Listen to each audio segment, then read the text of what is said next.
So in this time of COVID, for us to be able to come back and worship face to face, we're going to need these, the hand sanitizers as you come in. Now, one of the guys in our congregation has managed to find a way of manufacturing them. They're automatic, they're lovely, they've got the logo, and any congregation can have them. But much more importantly is not just so that we can worship. Some of the money is going to support our refugee program. And if you want one, go to our webpage. Right at the top of the webpage, there's the number and there's an email if you want to order one for yourself, and know that the money's going to support, well, listen and you'll find out what it's going to support. Hi, I'm Andy. I'm the minister here at Campbelltown Uniting Church. I've got Col, who's the chair of our refugee committee, with me. Col, how did we get started in helping support refugees in a country that perhaps we hadn't even heard of? Well, it's just over 10 years now since a young African man came to our church, and as he became part of our church family, we learned that he had lost many family members in Burundi. He'd spent years in a refugee camp in Kenya and came to Australia on a humanitarian visa. And he'd learned when he came to Australia that his brothers had survived and were living in Uganda. And so as he started to help them, we started to chip in because we wanted to support him too. And from that grassroots beginning, it's now a major activity of our congregation. So what specific areas are we able to help in? What do we do? Well, it began with education. We started to sponsor children to school, and last year we had 38 children that we were sponsoring at primary and secondary schools in Kampala.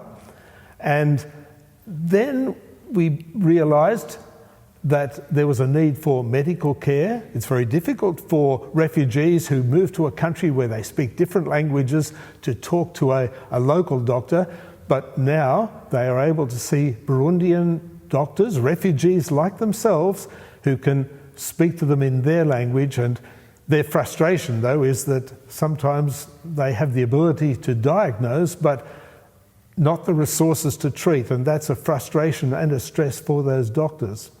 But it's not just education, it's not just medical stuff. We do stuff with microloans. I've got a picture here of a woman with plastic containers full of different coloured stuff. What is it and what's she doing? And that pretty coloured stuff is liquid soap.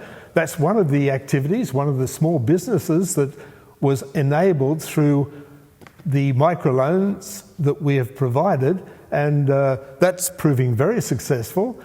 There's another business involving milk distribution, and that's not quite done the same way that we would see it done, pouring milk into big drums that look as though they were once meant for oil.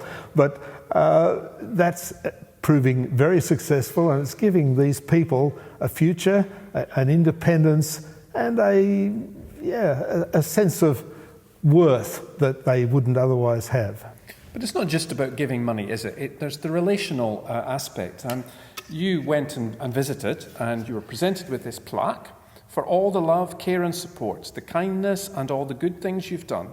You really deserve a word of appreciation. May God abundantly bless you.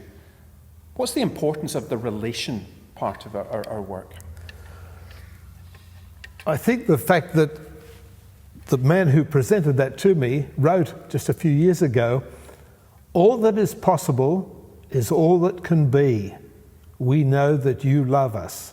And that's tremendously important, because it does indicate that it's more than just sending money, and we wouldn't want that relationship to be seen as just us having some money that we can spare, giving it to them as the subservient beneficiaries of our generosity. That's not the way it is.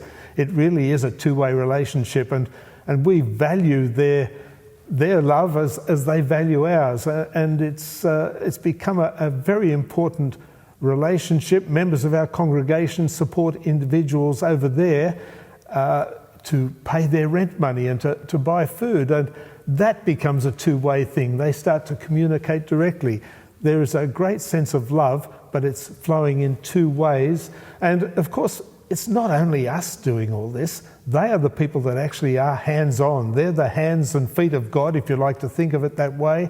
They are the people, they're the doctors who make the tough decisions, who work in those stressful situations. They are the people who make the hard choices as to which children go to school. They are the people who have to decide just who can be helped and who can't be helped because there isn't enough money. And it's very much us supporting them with moral support and financial support, but they are the people who are really delivering those benefits to their own community. Thank you, Cole.